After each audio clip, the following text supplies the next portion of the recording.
आपकी पार्टी ने क्या एक्सपेक्ट किया था? ये आपकी अब तक की सबसे बड़ी हार में से एक है। 2019 के बाद एक बहुत मैसिव डिफीट है आपकी पार्टी में, जहां आपने जनता का भरोसा खोया, सरकारें गई और आप अपने सहयोगी भी, उनको भी आप हर्ट कर चुके हैं, उनका भी अपमान कर चुके हैं। आपने तो बहुत कुछ खो दिया, आपने कुछ आत्ममंथन किया। आपसे मेरा तात्पर्य आपकी पार्टी से। ब्रजेश जी बिल्कुल सही कह रहे हैं। जो चुनाव के परिणाम थे वो अप्रत्याशित थे और किसी तरह से ऐसा कुछ आभास पहले नहीं था, परंतु कहीं ना कहीं जो कमियां हैं उनको रेक्टिफाई करने की कोशिश की जाएगी, विश्लेषण किया जाएगा, आत्ममंथन किया जाएगा और जो कमियां हैं उनको पूरा करने की पूरी कोशिश की जाएगी। और जिस तरह से आप देखिए तेलंगाना में बहुमत के साथ हमने सरकार बनाई है, वो अपने आप में एक बदलाव की जो बयार है उसको साफ जाहिर करता है। और मुझे लगता जो है बदलाव की बयार आप तेलंगाना में देखती हैं, वो पड़ोस के राज्य मध्य प्रदेश में तो दिखी नहीं मुझे।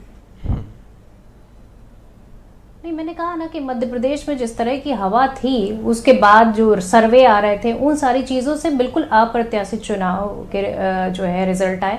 पर मैं फिर एक बार कहना चाहूंगी कि जनता का जो जनादेश है उसको हम एक्सेप्ट करते हैं और जो कमियां हैं उनको पूरी तरह से रेक्टिफाई करने के और फिर से चुनाव के मैदान में जाएंगे।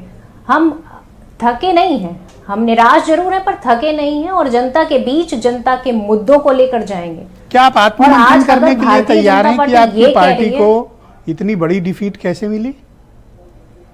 जो था आपके पास वो भी बीजेपी ले गई, चिंतन की बात, राजस्थान एंड छत्तीसगढ़ ले गई। नहीं, ये तो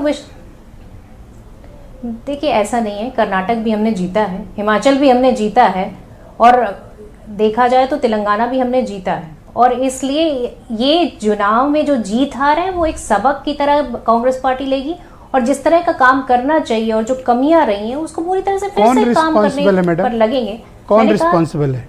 केंद्रीय नेतृत्व या राज्य का नेतृत्व? देखिए ये कलेक्टिव रिस्पॉन्सिबिलिटी होती है। मैं किसी एक के सर पे ये ठीकरा नहीं फोड़ा जा सकता। चुनाव कोई एक व्यक्ति नहीं लड़ता, चुनाव पूरी पार्टी लड़ती है।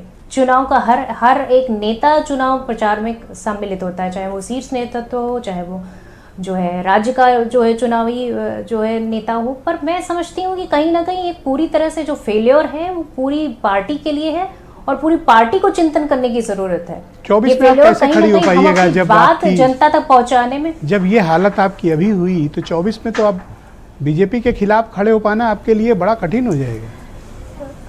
अलायंस के पार्टनर्स को भी आपने निराश किया। परसेंटेज